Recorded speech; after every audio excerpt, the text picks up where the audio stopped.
అందరికీ నమస్కారం. ఈరోజు నేను కొన్ని విషయాలు చెప్పదలుచుకున్నా. దయచేసి స్కిప్ చేయకుండా చూడండి. అసలు ఇప్పుడు తెలంగాణ రాష్ట్రంలో ఆటో డ్రైవర్ అన్నలు పడుతున్న ఇబ్బందిని ఎవరన్నా చూస్తున్నారా? అసలు ఎవరన్నా పట్టించుకుంటున్నారా? వాళ్ళ గురించి అసలు వాళ్ళ గురించి చర్చ ఉన్నదా?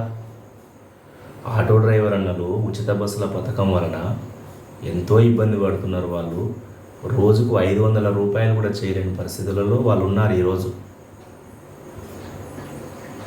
సరే, ఉచిత బస్సుల పథకం అనేది మన మహిళలు, ఆడబిడ్డలు అందులో వెళ్తున్నారు, సంతోషం. కానీ అదే క్రమంలో వీళ్ళు నష్టపోతున్నారు కదా, ఆటో డ్రైవర్లను నష్టపోతున్నారు. వాళ్ళకు ఏదో ఒక ఉపాధి చూపెట్టి లేదా వాళ్ళకు ఒక సోర్స్ చూపెట్టి ఈ నిర్ణయం తీసుకుంటే బాగుండేది. అది కాకుండా వాళ్ళ బ్రతుకులు, వాళ్ళ జీవితాలు రోడ్డు మీద పడే పరిస్థితి ఉన్నది ఈరోజు. ఇదంతా కష్టపడి ఇంటికి పోయి జేబులో చూసుకుంటే 500 రూపాయలు కూడా లేని పరిస్థితి ఈరోజు ఆటో డ్రైవర్ అన్నలకు ఉన్నది. ఆటో డ్రైవర్ అన్నలు, ట్యాక్సీ డ్రైవర్ అన్నలు, బ్రతుకు తెరువు కోసం రకరకాల పనులు నడుపుకునే అన్నలు ఈరోజు రోడ్డు మీద పడే పరిస్థితి ఉన్నది. ఇప్పుడు ఎక్కువ ఆటోలలో కానీ క్యాబులు ఇవన్నీ ట్యాక్సీలలో ఎక్కేది ఆడబిడ్డలు, మహిళలే. ఎక్కువ ఆటోలలో ఎక్కేది వీళ్ళంతా మహిళలే ఎక్కుతారు ఎక్కువ. అట్లాంటప్పుడు వాళ్ళు ఉచిత బస్సులలో ప్రయాణించినప్పుడు ఇక్కడ వీళ్ళకు ఉపాధి ఎక్కడున్నది? ఇక్కడ వీళ్ళకు ఎవరు ఆటో ఎక్కుతున్నారు? వీళ్ళ బ్రతుకు తెరువు ఎట్లా? ఇప్పుడు కొంతమంది వాళ్ళను రెచ్చగొట్టి అనిపిస్తున్నారు అని కాకుండా ఒకసారి రోడ్డు మీదకి వచ్చి చూడండి, తెలుస్తుంది. రోడ్డు మీదకి వచ్చి నిజంగా వాళ్ళకు ఆటో డ్రైవర్ అన్నలకు బ్రతుకు తెరువు ఉన్నదా లేదా అనేది వాళ్ళ ఫీల్డ్లోకి వచ్చి చూడండి. మీరే దగ్గరుండి చూస్తే అర్థమవుతుంది. ఈరోజు ఒక్కరు కూడా మాట్లాడరే వాళ్ళ గురించి, అసలు చర్చే లేదు ఇక్కడ వాళ్ళ గురించి. వాళ్ళకు న్యాయం జరగాలని నేను కోరుకుంటున్నాను. అదే క్రమంలో పేద ప్రజలు బాగుపడాలంటే పేద ప్రజలకు ఉచిత పథకాలు అలాంటివి కాకుండా అవకాశాలు కల్పించాలి. అవకాశాలు కల్పించినప్పుడు ఎవరి పని వాళ్ళు చేసుకొని వాళ్ళ జీవనం సాగించుకుంటారు.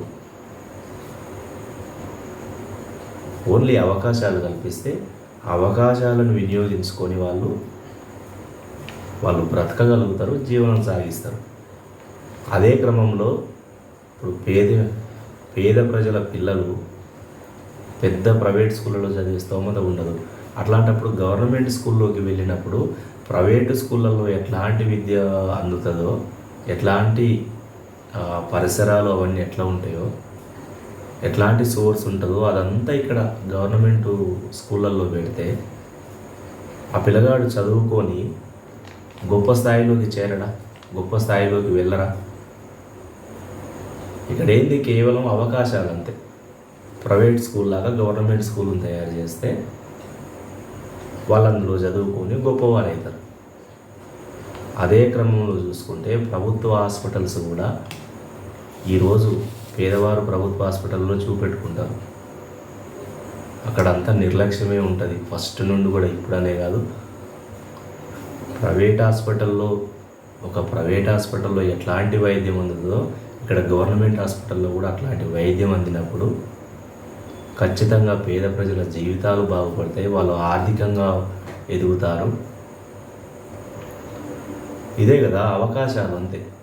మీరు ఉచిత పథకాలు ఏ ప్రభుత్వాలు వచ్చినా ఉచిత పథకాలు కాకుండా ప్రజలకు అవకాశాలు కల్పించినప్పుడు ఖచ్చితంగా వాళ్ళ పని వాళ్ళు చేసుకొని ముందుకు వెళ్తారు.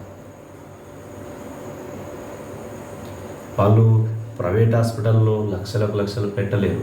అట్లాంటప్పుడు అట్లాంటి వైద్యాన్ని ఇక్కడ మనకు గవర్నమెంట్ హాస్పిటల్లో అందించినప్పుడు ఇప్పుడు డబ్బులు ఖర్చు అయ్యేది హాస్పిటల్, విద్య ఇట్లాంటి దానికి కదా, ఎమర్జెన్సీ. వాళ్ళు సంపాదించుకున్న డబ్బులు ఇట్లాంటి వాటికి ఖర్చు అయిపోతాయి. మీరు అలాంటిది ప్రైవేట్ హాస్పిటళ్ళు, ప్రైవేటు స్కూళ్ళకు ధీటుగా ఇక్కడ గవర్నమెంట్ వీటిని మీరు అభివృద్ధి చేసినప్పుడు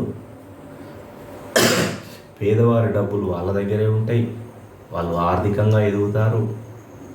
వాళ్ళ పిల్లలు కూడా ఉన్నత స్థాయికి చేరుతారు. కాబట్టి పేదవారికి కావలసింది అవకాశాలు మాత్రమే.